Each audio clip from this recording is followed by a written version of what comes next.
Assalamualaikum warahmatullahi wabarakatuh. Bismillahirrahmanirrahim. Bismillahil malikil kudusi salam. Bismillahil azizil hakim.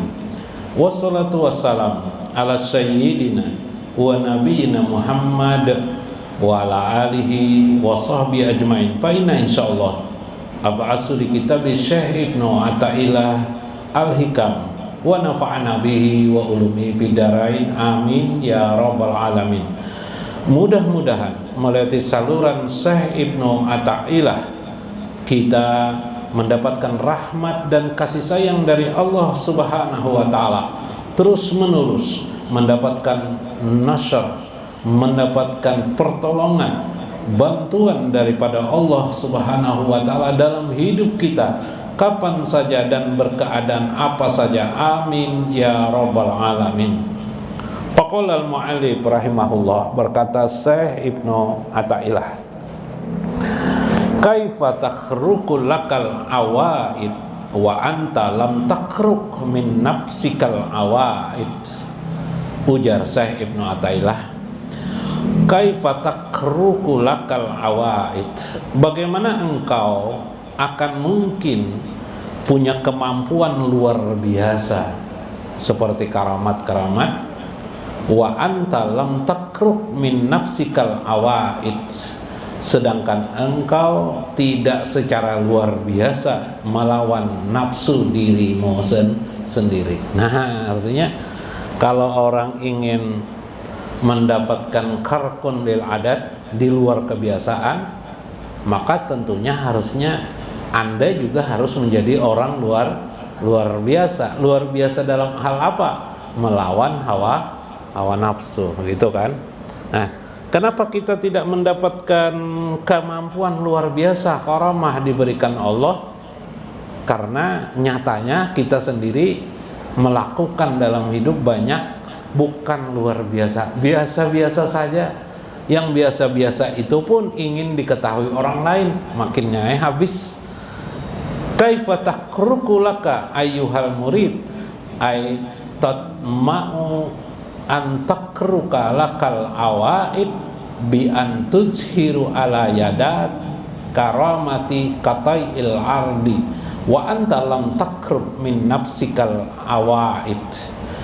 Bagaimana mungkin kejadian itu terjadi secara luar biasa pada sebagian para murid itu? Orang-orang yang ingin dekat dengan Allah itu tidak terjadi dikarenakan tatma'u an takhruqa laka, karena kenyataan engkau tidak bersungguh-sungguh dalam melakukan amal-amalmu. Bi an tajharu ala yadakil karamah, seperti terjohirnya pada dirimu kemuliaan dari Allah. Qatat il ardi, seperti melipat bumi. Wa anta lam takrub min nafsikal awaid, sedangkan engkau tidak sedikit jua pun melakukan perbuatan yang luar biasa. Karkun lil adat, kebiasaan dari biasa. Misalnya berangkat dari Banjarmasin menuju Barabai, biasa ditempuh 4 jam. Tapi karena karena tidak memiliki kemampuan luar biasa, maka tetap aja 4 jam.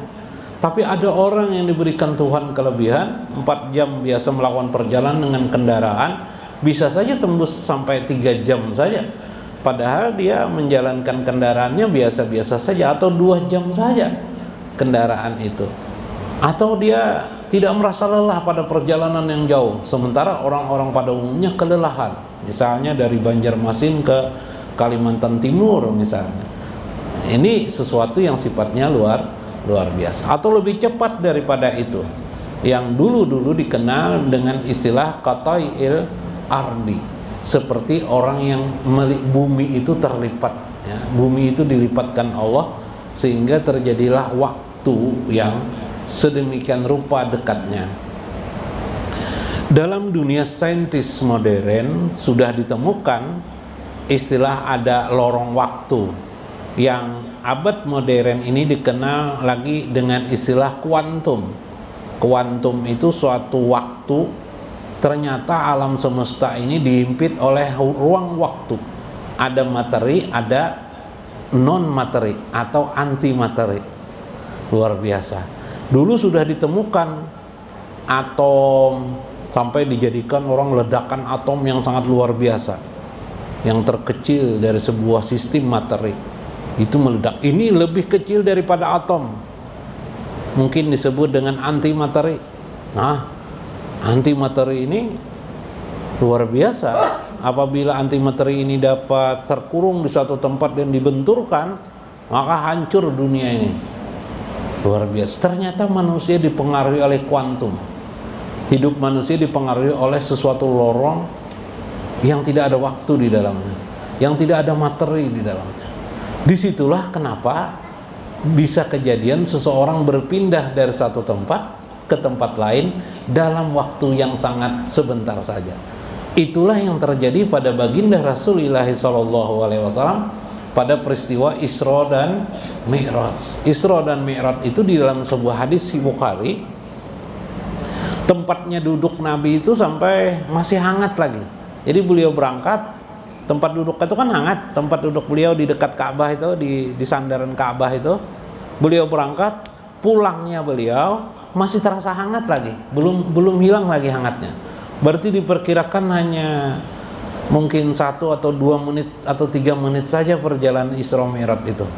Tapi beliau melihat semua kejadian peristiwa pada malam itu, seolah-olah sepanjang malam beliau melakukan perjalanan itu, dan perjalanan itu sangat jauh, dan waktu itu tidak memiliki nilai. Subhanallah, hanya sekitar 2-3 menit saja. Subhanallah. Mungkin andaikan kejadiannya itu diterangkan, sebenarnya di Isra Mi'raj itu kalau diterangkan, dikisahkan itu sampai sehari 2 hari tidak habis kejadian peristiwa di dalamnya. Subhanallah, dapat dilakukan Nabi SAW hanya dengan 2 menit. Ini kejadian yang disebut dengan luar biasa. Langit itu sampai sekarang tidak ada bisa menembusnya. Langit itu sampai sekarang dunia kita ini tidak ada yang bisa. Nabi sudah 7 langit dilewati beliau sampai ke Sidratul Muntaha. Nabi Isa, di zaman Nabi Isa diangkat Tuhan ke langit. Sudah sampai Nabi Isa ke langit. Nah, sampai sekarang kita belum pernah ada manusia sampai ke langit. Maka mengapa Nabi itu diberikan Tuhan keadaan yang luar biasa? Karena memang pribadi beliau luar biasa. Bagaimana beliau menahan hawa nafsu beliau, bagaimana beliau ingin hidup tidak terikat dengan dunia, tapi tetap berada di dunia. Nah, ini luar biasa. Wa anta lam takrub min nafsikal awaid, sementara engkau lam takrub tidak memiliki karamat min nafsikal awaid, dikarenakan dirimu sendiri memang tidak memiliki luar biasa. Sholat masih seperti orang juga, ya kan? Ya enggak? Ya, misalnya sholat malam tahajud sampai 100 rakaat. Wah, ini kan ada luar biasa, tapi didiamkan saja, jangan dikisahkan kepada orang. Misalnya ada itu kan, diam aja sama orang sampai bengkak kaki ya. Kalau kita bengkak di sininya yang jidat hitam keluar.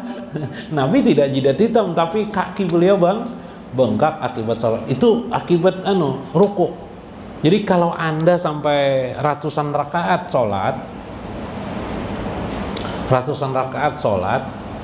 itu pasti kaki Anda itu bengkak, atau karena kena apa ini? Kena lantai ya, dup gitu. Itu pasti bengkak biasanya. Kalau terlalu lama sering itu bisa bengkak. Nah, Nabi itu begitu. Meskipun di dalam hadis Aisyah, malam hari, bukan Ramadan ya, malam hari selain dari Ramadan, kata Aisyah, Nabi itu 11 rakaat sholatnya. Jadi 8 rakaat sholat biasa, 2 rakaat salam, kemudian 3 rakaat witir, 2 rakaat dan 1 rakaatnya witir, atau 11 rakaat. Itu menurut penuturan Sayyidatina Aisyah. Boleh nggak dipercaya itu? Ya boleh, tapi juga boleh dipercaya lebih daripada itu. Kenapa? Karena Aisyah mengaku beliau merasakannya waktu sambil tidur-tiduran. Orang tidur-tiduran kan tidak bisa memastikan berapa rakaat. Nah itu. Nah ini jadi ada kemungkinan Rasulullah itu ratusan rakaat malam hari. Sampai disebut bahwa beliau itu tidur malam mungkin 1 jam saja. Subhanallah, 1 jam saja. Kemudian beliau biasanya bangun kira-kira jam 4 atau setengah 4. Kemudian Bilal mengetok beliau bangun, beliau sudah bangun dan tahu beliau kebiasaan Bilal. Kemudian beliau istirahat sebentar, kemudian baru sholat subuh. Subhanallah.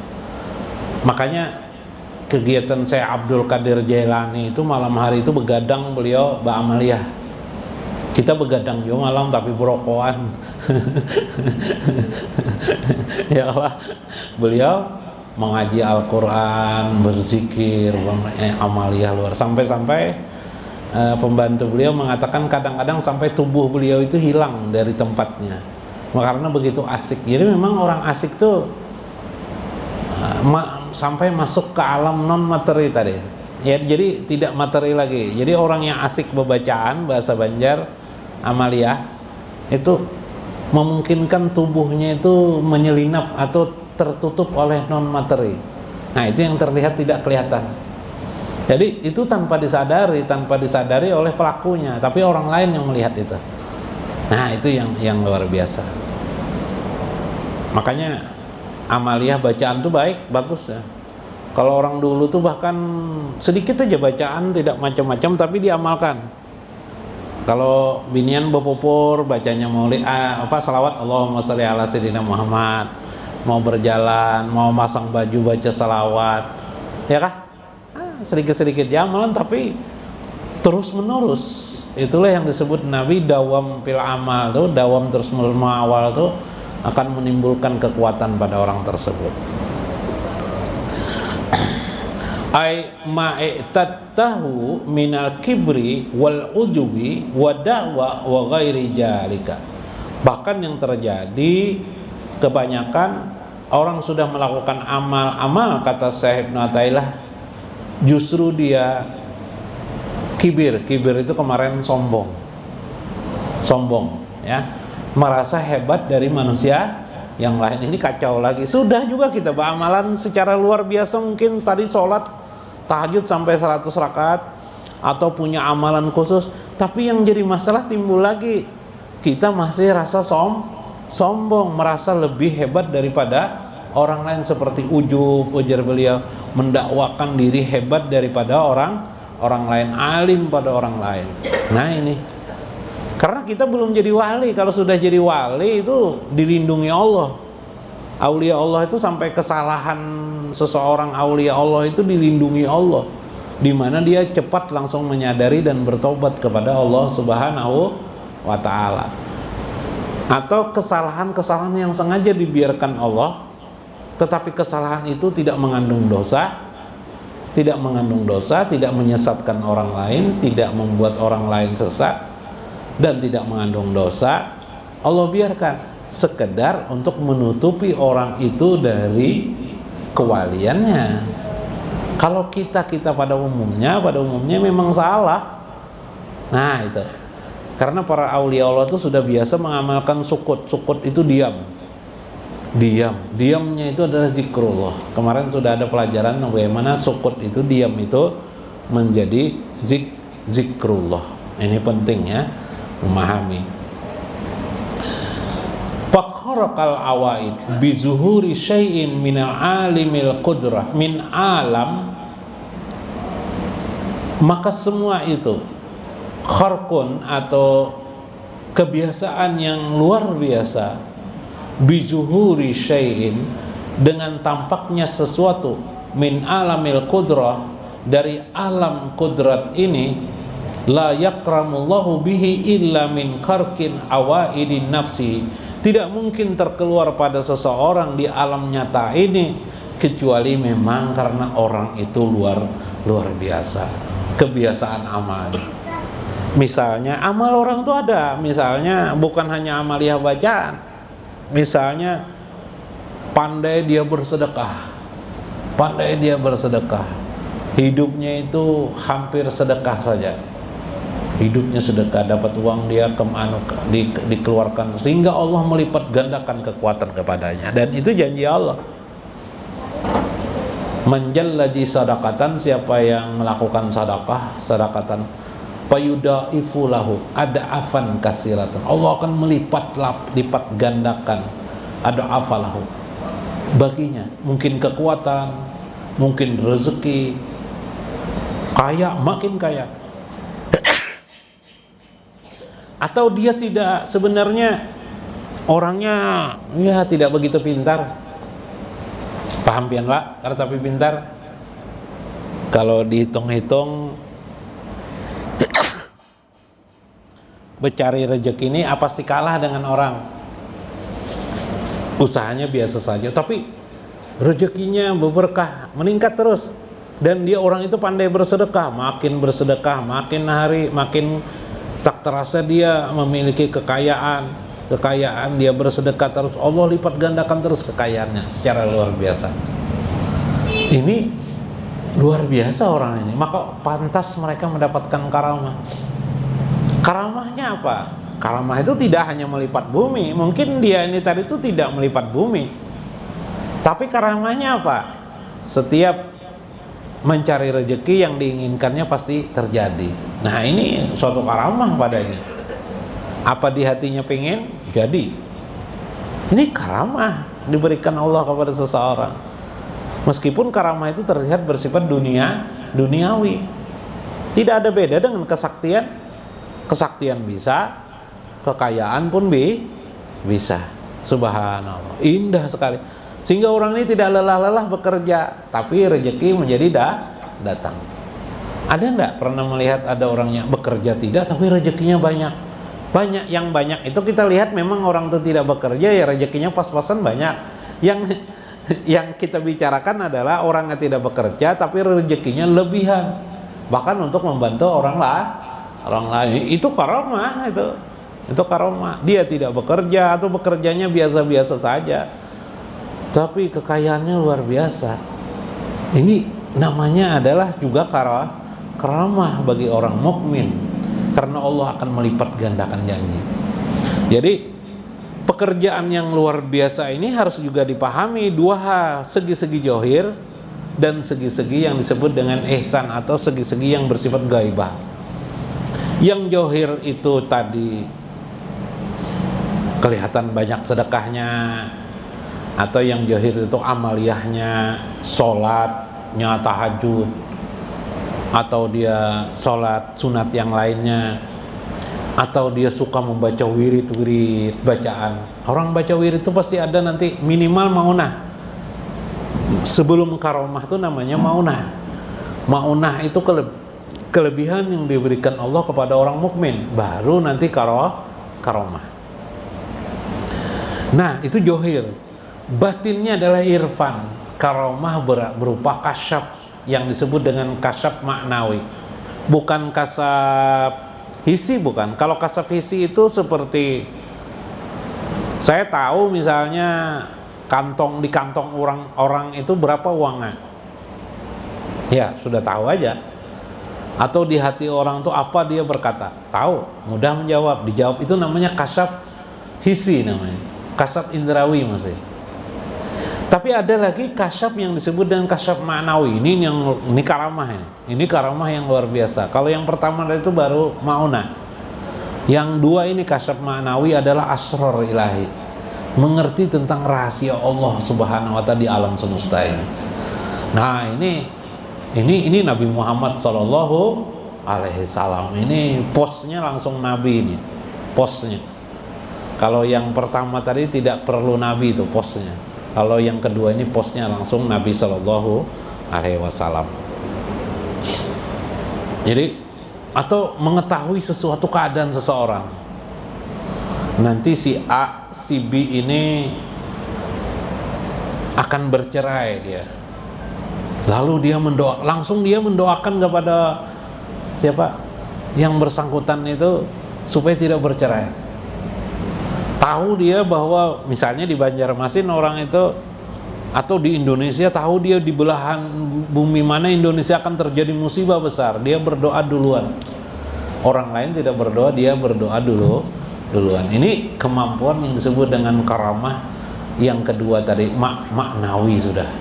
Maknawi, dia tahu rahasia Allah, akan terjadi musibah tertentu sehingga dia melakukan tindakan lebih dahulu menutupi musibah itu.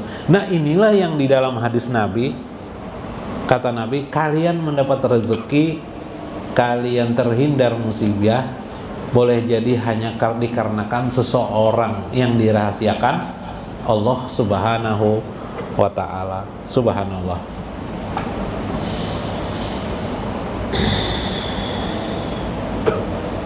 Wa fana'an iradatihi wa hujujihi wa ma lam yasil ila hajal maqam la yatma'u fihi fa in zahira lahu ma pisuari wa ma pisuaratihi karamatihi bayan bagi lahu ayyuqabu minal istidraj. Terkadang orang ini kamu dapat melihatnya, orang-orang yang karkunil adat itu biasanya pana fi iradatihi. Pana fi iradatihi, kemarin pana dari kehendak. Jadi orang ini tidak berkehendak lagi. Orang ini tidak berkehendak lagi. Maksudnya tidak berkehendak ya makan minum itu kan naluri aja, ya enggak? Maksudnya kalau kita pada umumnya berkehendak, iyalah pengen punya rumah, apalagi pengen punya kebun luas, pengen punya istri berapa orang kalau bisa jar, berapa orang, dan kalau bisa 4 orang ya misalnya itu namanya berkehendak. Orang-orang yang mendapat kemampuan luar biasa ini beda dengan kebanyakan orang. Rata-rata orang siapa yang tidak tergiur dengan emas? Tergiur enggak? Tergiur. Dengan harta benda tergiur enggak? Tergiur. Dengan pujian manusia tergiur enggak? Tergiur. Menjadi pejabat tergiur enggak? Tergiur. Nah, orang ini tidak tergiur, dia tidak ada kehendak seperti itu. Inilah membedakan dirinya dengan yang lain. Inilah pribadi yang luar biasa, yang mengakibatkan punya pribadi luar biasa inilah timbul baginya karamah. Bahkan ketika karamah itu timbul, dia menutupinya, dia malah menutupi, berusaha ditutupinya supaya orang tidak tahu. Nah, jauh banget kan dengan kebanyakan. Supaya apa? Inilah satu makam, hajal makam. Layat maupi, dia sendiri tidak berkehendak. Fa in zahira lahu, jika seandainya itu terlihat keceplosan kan orang, keceplos bahasa Indonesianya lah, terapa tuh? Tak apa ya? Hah? Kelepasan ya bahasa Indonesia, kelepasan. Misalnya dia berkata si A itu meninggal nanti hari Senin nanti meninggal misalnya. Astagfirullah, salah. Lalu diputar-putarnya langsung diputar. Memang kejadian si A itu meninggal dunia hari Senin misalnya. Nah, ini luar biasa. Lalu dia berusaha menutupi dengan bahasa-bahasa yang sifatnya mengaburkan keadaan itu, begayaan aja atau apa dan sebagainya. Nah, ini yang luar biasa dari itu. Payan bagilah ayyaqafa minal istidrat, karena dia sendiri takut semua itu adalah istidrat, justru selanjuran Allah, justru itu kemurkaan Allah pada dirinya. Dia takut terjadi istidrat Allah kepada dirinya. Nah, beda ya. Wala yuhibbu zalika, dia tidak menyukai itu. Wala yatlubuhu, dia tidak mencari itu.